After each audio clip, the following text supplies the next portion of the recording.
Era un día tranquilo, el tipo de día que uno espera durante semanas. Cielo despejado, un aire fresco que acaricia la piel y esa sensación sutil de que todo está en calma, aunque no sabes que es solo el silencio antes del colapso.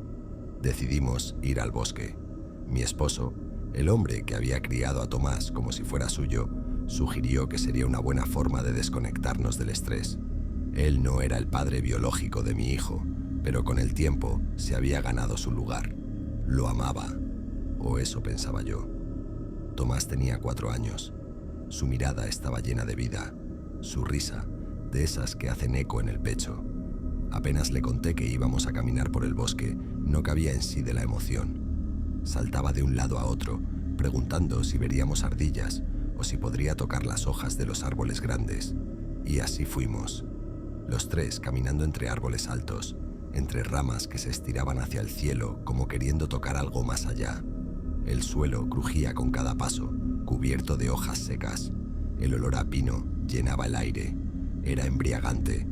Puedo recordar perfectamente cómo la luz del sol se filtraba entre las hojas, proyectando sombras suaves sobre nuestros rostros. Todo parecía estar bien, hasta que no lo estuvo. Tomás corrió un poco más adelante, nada fuera de lo común. Un niño curioso, explorando, pero en un abrir y cerrar de ojos, desapareció. Así, sin más. Lo llamamos. Al principio con suavidad, luego con preocupación y después con un miedo que se aferraba a la garganta y no te deja respirar. No respondía, y ese bosque, que momentos antes parecía un paraíso, se transformó.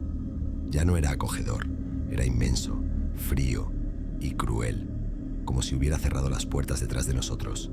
Buscamos. Horas, días. La policía vino, equipos de rescate, voluntarios, pero nada, nada.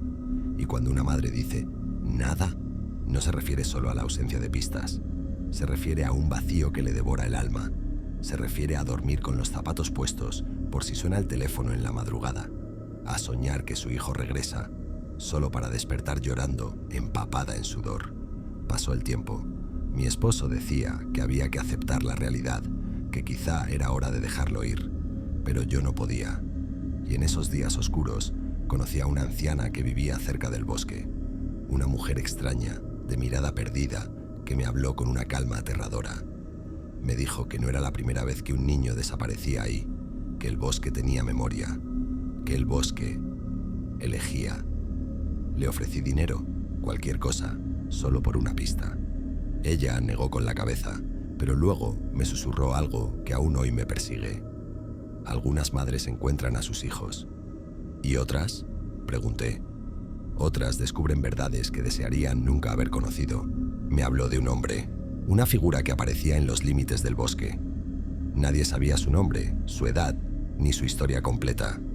Se decía que había perdido a su propio hijo hace muchos años, que después de eso cambió, que comenzó a buscar reemplazos.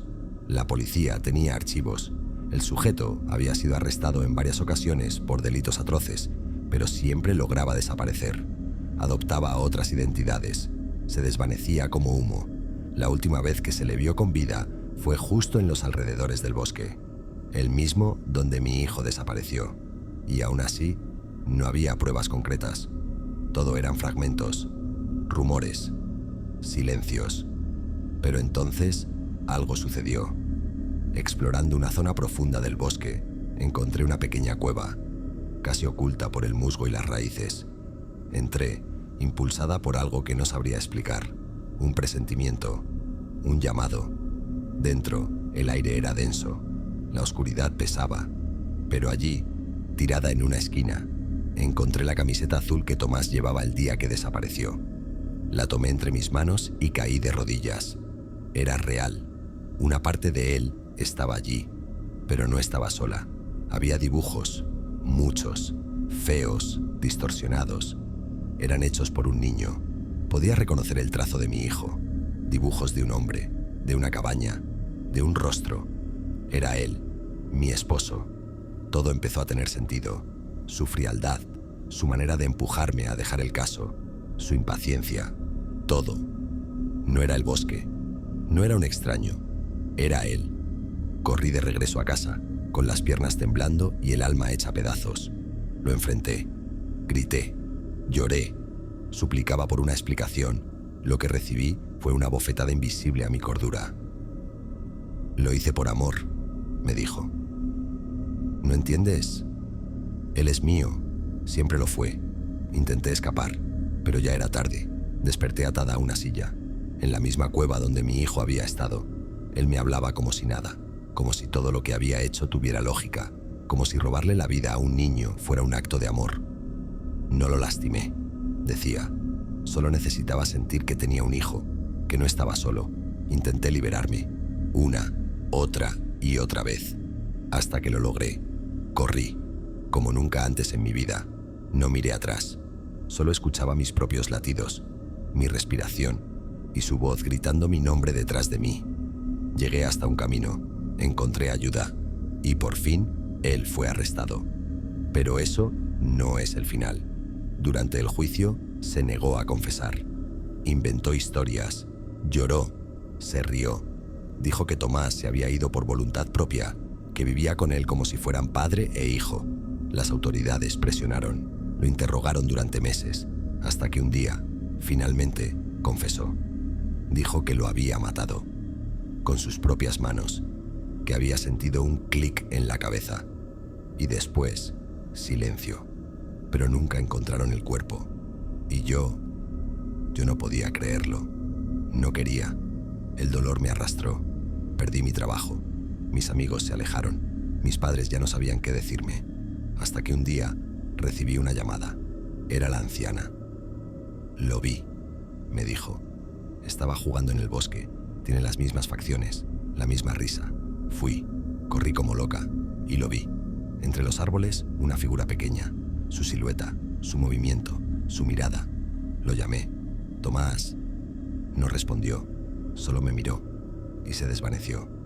El frío que sentí ese día no venía del bosque, venía de dentro, de saber que eso que había visto no era mi hijo, era su espíritu, atado, perdido, gritando sin voz.